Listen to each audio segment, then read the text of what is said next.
정도는 돼야 되지 않나?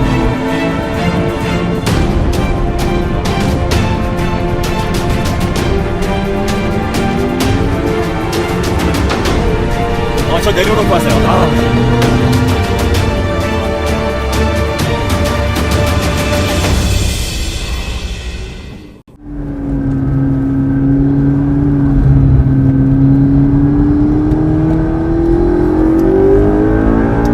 신천까지만 썼습니다.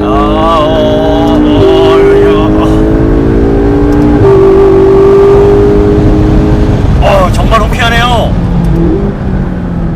브레이크도 충분히 여유있게 네, 그렇게 밟았습니다. 예, 뭐 정말 슈퍼카라면 이 정도의 어떤 퍼포먼스를 보여줘야 되지 않나 싶은, 야, 이 정도는 돼야 되지 않나?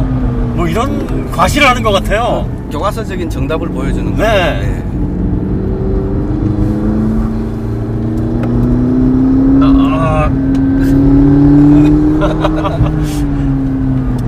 이제 나가죠. 저 내려놓고 하세요.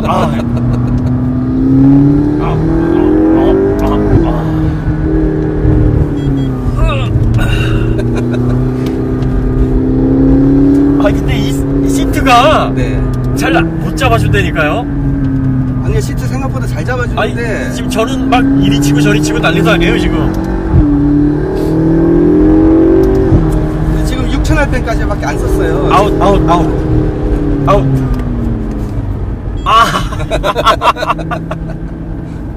네, 슬슬 쿨다운하고 이제 나가겠습니다. 네. 아니 근데 지금 그 가속 페달도 풀로 안 밟고 RPM도 그 직선에서만 잠깐 7,000rpm까지만 썼고 네. 또 이제 코너에서는 뭐 4,5,000 정도밖에 안 썼거든요. 네. 아니 근데 그렇게 턴아웃이 어떡해요? 네, 이제 터보차저가 달려있는 그 과급 엔진이기 때문에 또 퍼포먼스 주행을 했으니까 네. 또 냉간 주행을 또 해야죠.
반갑습니다. 네, 오늘 좀 저에게 특별한 날이죠. 예, 그렇죠. 네. 영종도 BMW 드라이빙 센터를 저희가 대관을 해서 새벽부터 지금 오후 3시 좀 넘었는데요. 네, 하루 종일 맥라렌 650X 스파이더 이 모델과 i8 BMW의 하이브리드 슈퍼카라기는 좀 그렇고 고성능 스포츠카 i8의 서킷 주행 테스트를 진행을 하고 있습니다. 네. 오전에 지금 이 맥라렌 650S를 이제 주행을 계속 하셨는데요. 네. 이 차의 느낌에 대해서 좀 한마디 해주시죠. 어떤 차라고 생각을 하세요? 어떤 점에서 말씀을 드릴까요? 일단 뭐 퍼포먼스 그리고 네. 밸런스 또 이게 슈퍼카로서는 하이 레벨에 해당하는 그야말로 고성능 모델인데 네, 슈퍼카 위를 하이퍼카라고 보통 말을 하죠. 그렇죠. 네. 하이퍼카라고 보기에는 약간 좀 그렇고 그 경계에 있는 차라고 볼 수 있겠죠. 네. 그러면 페라리, 람보르기니 슈퍼카를 양분하는 이 두 브랜드와 비교해서 이 맥라렌 650S가 보여주는 퍼포먼스나 밸런스, 슈퍼카로서의 가치 종합적으로 판단해 보시니까 어떠신 것 같으세요? 서킷에서 이거만큼 빠른 차가 있을까 싶은 정도로 굉장히 퍼포먼스가 뛰어납니다. 네. 어떤 그 세부적으로 말씀하시면 어떤 면이 특히 그렇게 느껴지시는 건가요? 일단 직선 가속에서 네. 저도 웬만큼 무서움을 잘 안 타는 사람인데 네. 무섭습니다. 공포감이 들 정도로. 네. 저 헤어핀 구간이나 저 자이언트 코너 돌아갈 때 어떤 코너 리포스 이런 것들은 좀 어떠시던가요? 얼마 전에 이제 R8 V10 플러스를 우리가 시승을 했었지 않습니까? 네. 그런 차들과 비교를 해볼 때 이런 그 고성능 하이 퍼포먼스 슈퍼카인 맥라렌 650S의 퍼포먼스 어느 정도다 이렇게 말씀하실 수 있으시겠습니까? R8은 출력을 다 사용해도 네네. 마음에 조금 여유가 있었어요. 예. 근데 이 차는 출력을 다 사용하기가 굉장히 겁이 나요. 지금 레드존이 9,000까지 나와 있는데 네. 실제로 이제 퓨얼컷은 한 8,500 정도일 거예요. 네, 8,500 정확하게 알고 계시네요. 맞습니다. 근데 지금 웬만해서 코너에서 8,000 가까이 쓴다는 거는 솔직히 상상하기 힘들고요. 더군다나 이 영종도 BMW 트랙이 쇼코너가 연속되는 구간이지 않습니까? 네, 그래서 한 6,000 정도까지 풀악셀로만 가도 네. 이거 무섭습니다. 네. 이 600m의 구간이 굉장히 짧게 느껴지시겠어요? 직선 구간 네, 들어오시면. 금방이죠. 그리고 가속을 하기도 전에 계속 코너가 나오니까 이 스티어링 휠 돌리시기 아주 바쁘시겠는데요? 메인스트리트 나가서 가속을 한번 해보겠습니다. 예. 방향제가 얼마나 앞으로 당겨지는지. 여기 붙어요. 이야. 네. 얘가 가속을 하면 얘가 뒤로 올 거잖아요. 여기에 붙어요 지금. 저도 웬만한 고성능 차를 경험을 해봤다고 생각하는데 페라리도 가지고 계셨죠? 근데 이게 장난 아닌데요. 이게 그동안 우리가 이제 고성능 차 얘기할 때 등이 시트에 파묻힌다 이런 얘기들 많이 하지 않습니까? 근데 거의 그렇게 좀 과장된 표현이었잖아요. 등에 그렇죠. 파묻히는 느낌은 거의 없었는데 얘 보세요 지금. 지금 이 차 같은 경우에는 거의 파묻힌다라는 말이 어느 정도 어울리는데요. 그렇죠. 몸이 공포감에 움츠러들면서 지금 딱 7,500까지밖에 안 썼거든요. 악셀도 코너 탈출이니까 풀악셀을 안 했고. 그러니까 이 아기자기한 코너에서 풀악셀로 치시고 다니기가 굉장히 무섭습니다. 지금 조금 여유있게 우리가 말을 하면서 좀 여유있게 운전하고 있는데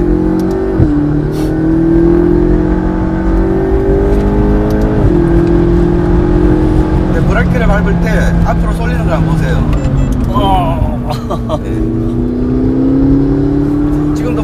세팅을 한 건 아닙니다. 와, 아우. 그래서 뭐 요새 출력은 650짜리가 되게 많거든요.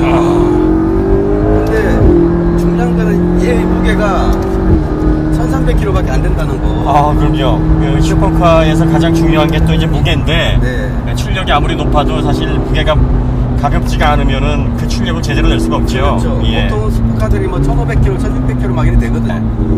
근데 1300kg면 그 무게에서만 20%가 줄어드는 거니까 반대로 이야기하면 650이 아니라 750, 800마력짜리 차라고 보시면 됩니다. 아, 예. 아우, 뭐. 우리가, 이게 만약에 서킷이니까 그래도 좀 우리가 평온하게 이야기를 할 수 있지. 만약에 산길이나 이런 데였으면 그러면 뭐 정신없을 것 같아요. 아, 네. 저도 뭔가 지금 계속 진행을 하면서 얘기를 해야 되는데, 네. 막- 잊어버리고 예, 막 네. 어지럽습니다. 네. 이게, 네, 조금 슬로우다운 하겠습니다. 아, 예, 예. 좀 천천히 가시죠. 말씀하십시오. 네. 슬로우다운 하겠습니다. 예, 이게 이제, 무슨 얘기를 하려고 했죠? 그냥, 우아하다 끝낼까요? 뭐 이런 참, 뭐 얘기가 필요할까 싶기는 한데, 네. 그래도 또 들으시는 분들은 뭐 얘기거리가 좀 있어야 되니까, 이 엔진이 그 M383T 엔진이에요. 네. 예, 톰 위키쇼 레이싱 팀의 인디 엔진을 네. 맥라렌에서 이제 구입을 해가지고 이 엔진을 가지고 최초의 양산 모델을 생산을 해내죠. 네. 네. 그 맥라렌에서 처음 만들어냈던 네. 모델은 그 유명한 F1. 네. 고든 천재공학자인 고든 모레이가 어디에서 영감을 받았냐면 페라리, 람보르기니가 아니라 네. 혼다 네. NSX에서 영감을 받았다 그래요. 네, 네. 그래서 원래 그 맥라렌 F1 팀이 혼다에서 한동안 엔진을 공급받았지 않습니까? 네, 네, 네. 그래서 1993년도에 혼다 그 본사에 들어가서 이제 슈퍼카를 제작을 할 계획을 이제 타진을 하면서 네. 혼다 엔진을 처음에는 이제 쓰려고 했다 그래요. 네. 근데 혼다 회장이 야 뭐 V6 6기통 이상 엔진이 뭐가 필요해? 네. 그래서 강력한 엔진을 좀 제조를 해달라고 부탁한 것을 거절했다 그러네요. 그래서 어쩔 수 없이 혼다 엔진을 사용을 하지 못했고, 네. 다만 이제 그 NSX가 고든 모레이가 보기에는 가장 이상적이면서 밸런스가 뛰어난 슈퍼카였다라고 평가를 하더라고요. 네. 사실 페라리를 우습게 봤던 또 람보르기니를 뭐 슈퍼카로 여기지 않았던 네. 그 자존심 높은 고든 모레이가 네. 혼다 NSX를 그렇게 극찬을 했다고 하니까 네. NSX가 참 대단한 차긴 한가 봐요. 저도 NSX를 한 1시간 정도 국도에서 몰아본 적이 있어요. 네네. 근데 NSX하고 얘하고는 또 비교가 안 돼요. NSX가 분명히 멋진 차고 네. 다른 차긴 한데 코너에서 악셀 컨트롤에 따라서 기가 너무 날라요. 그래서 웬만큼 오버 컨트롤이 잘 되지 않는 사람이라면 네네. 굉장히 운전하기 힘든 차예요. NSX는. 네, 그렇군요. 그 NSX가 아마 그런 날카로운 면도날 같은 특성을 가지고 있어서 고든 모레이가 그 NSX의 매료가 됐던 것 같아요. 그럴 수 있죠. 네. 그래서 고든 모레이가 그런 특징을 F1이라는 그 슈퍼카에다가 그대로 실어놨는데 네. 디자인을 보면 굉장히 비슷합니다. 두 차가. 전면부 헤드램프도 그렇고요. 그래요? 네, NSX를 벤치마킹을 했다라고 얘기를 하고 있어요. 또. 네네네.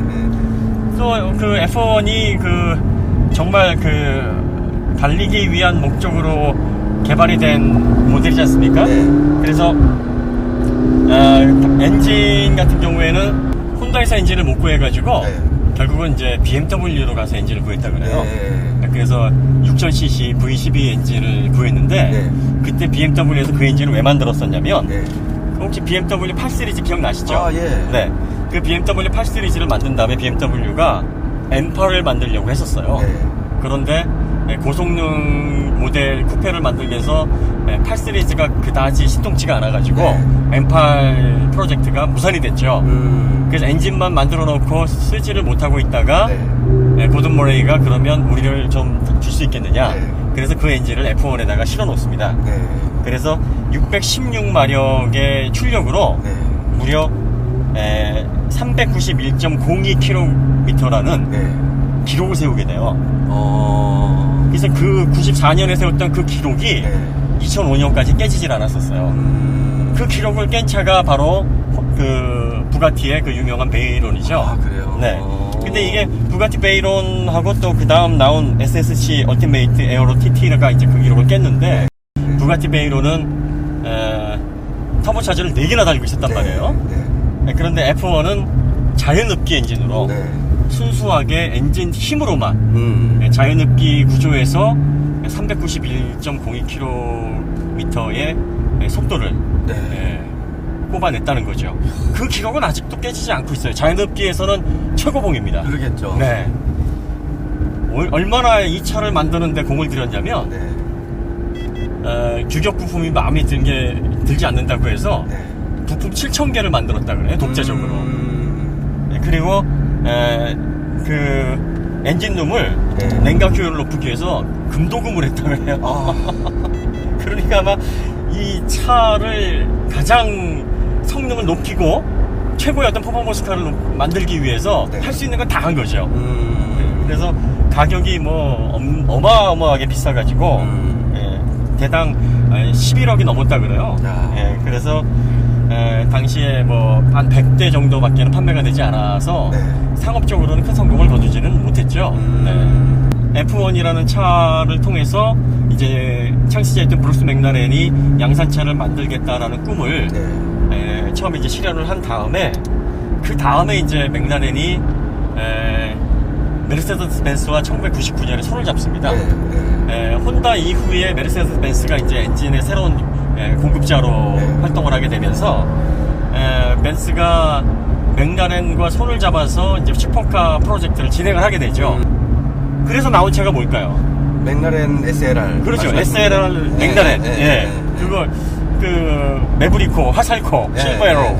예전에 그 벤츠의 레이싱카 그 닉네임을 이어받아서 정말 고성능 차이었던 그 표시가 된 맥라렌의 네임밸류. 맥라렌이 뭐 세시 기술로서는 세계 최고의 기술을 가지고 있으니까 그 기술을 바탕력으로 이제 슈퍼카를 제조를 하는 프로젝트에 돌입을 해서 코드네임 P7, P8, P9, P10까지 이제 계획을 세웁니다.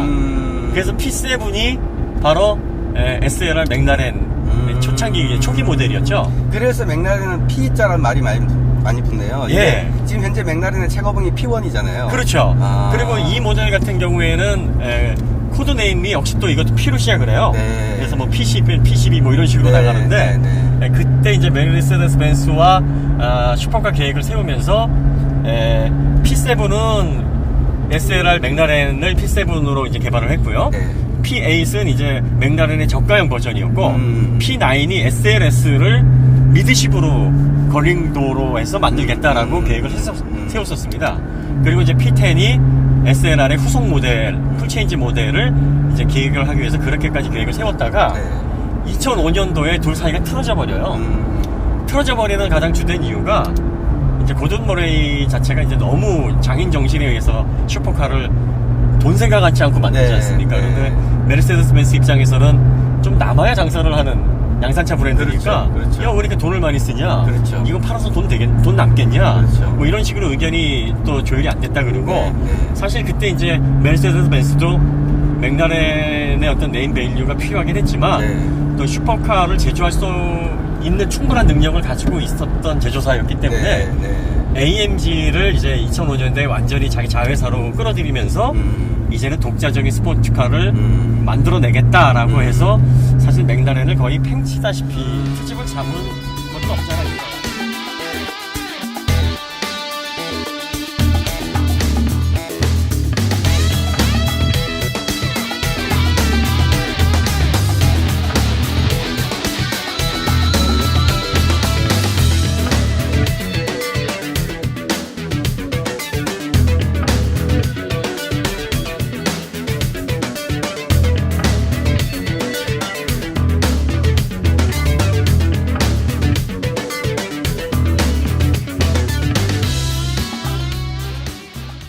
예, 맥라렌 팀이 그 페라리하고 유일하게 맞짱을 뜰 수 있는. 네.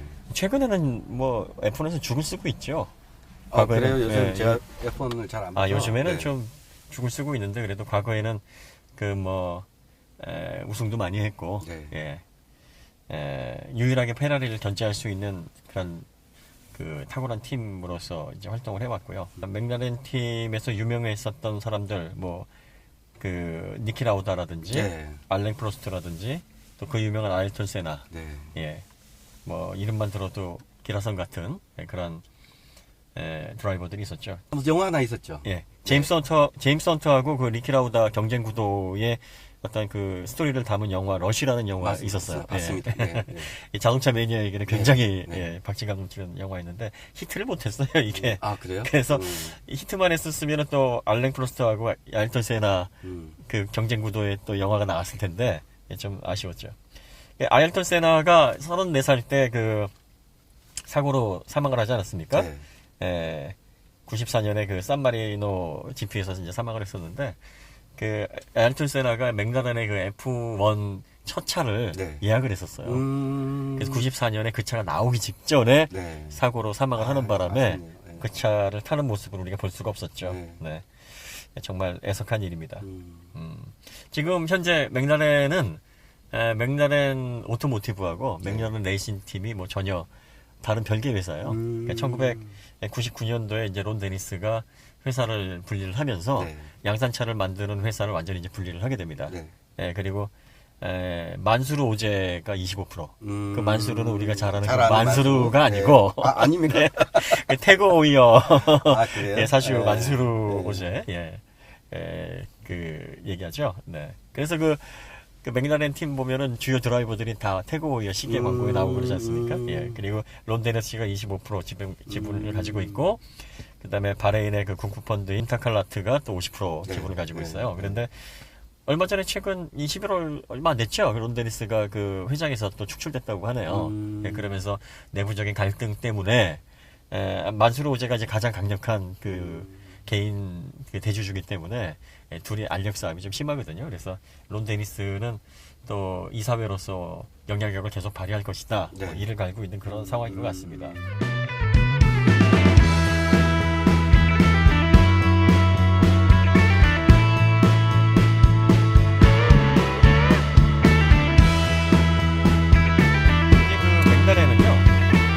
얼티메이트 시리즈하고 슈퍼 시리즈, 그 다음에 스포츠 시리즈 이렇게 세 가지로 나뉜다 그래요. 얼티메이트 시리즈는 그 2012년에 파리 모터쇼에서 발표된 P1. 네. 이 P1 보셨죠? 실제는 못 봤죠. 사진으로. 사진으로 봤죠. 우리나라에 들어온 게 없어요. 볼래야 볼 수가 없어요. 이 차가 그 포르쉐 928 스파이더하고, 네. 그 다음에 라페라리와 함께 세계 3대 그렇죠. 하이퍼카로 네, 꼽히고 네, 있잖아요. 네. 아, 좀 달리는 거 한번 봤으면 좋겠어요. 그러니까요. 예. 727마력의 출력. 이게 똑같은 이 650S에 탑재된 엔진이 탑재가 되어 있는데, 네. 뭐 거의 뭐 대부분 손을 40%나 이제 재설계를 했다 그래요. 그러니까 이게 650S만 해도 대단한 차인데 네. 터보 엔진으로 8,500까지 쓴다는 게 솔직히 거의 말이 안 되거든요. 그렇죠. 근데 그 같은 실린더 블럭에 그 이상의 마력을 뽑아내려면 피스톤, 뭐 커넥팅 로드, 뭐 피스톤 링, 뭐 온 부품들을 강화제로 다 바꿔야 될 그랬을 거예요. 네, 그 다음에 또 웃기는 게 뭐냐면, 여기 들어가 있는 M383T 엔진이 네. 이 전 라인업에 다 쓰는데, 네. 이 맥라렌이 각 모델마다 네. 설계를 20%, 30%, 40%다 변경을 해서 쓴대요. 그런데 그 양산 브랜드 같으면은 네. 그럼 엔진의 코드 네임들을 다 바꿔가지고 네. 마치 여러 개 엔진인 것처럼 네, 티를 네, 내는데 네, 네. 이 맥라렌은 그냥 다 똑같은 엔진이야. 그냥 똑같아. 그리고서 코드 네임을 분리하지 않고 그대로 쓰더라고요. 근데 실제로 이 650S하고 570, 540에는 설계들이 거의 많이 변경이 돼 있고 675 LT에서도 뭐 거의 같은 엔진이라고 볼 수 없을 만큼 변경이 많이 이루어졌다 그래요. 그런데 이제 이 엔진이 톰 위킨시어 레이싱 팀의 인디 엔진을 구입을 한 건데 네. 이 톰 위킨시어 레이싱 팀은 이 엔진을 또 어디서 빌려와서 개발을 했냐면 H 엔진을 모티브로 또 개발을 했다는 얘기가 있어요. 그러니까 결국은 뿌리는 닛산인 거죠. 근데 엔진 하드웨어가 그 650, 570 이렇게 다 조금씩 다르다면은 네. 저는 어떤 생각을 했냐면 그 같은 엔진 코드에 네. 야 이거 ECU만 좀 다르게 해서 우리 흔히 ECU 튜닝을 하잖아요. 아, 그런데 그렇게 하면 엔진이 뭐 올라간 거 아니야? 뭐 이렇게 잠깐 생각을 했었거든요. 그렇게 할 수가 없는 게 그렇게 안 된다는 거네요. 그러니까 ECU만으로 출력을 제한한 게 아니라 실제 세부적인 부품이라든지 또 뭐 실린더 헤드, 뭐 크랭케이스 뭐 이런 그다음에 또 피스톤 이런 구조 자체들이 네. 완전히 달라요.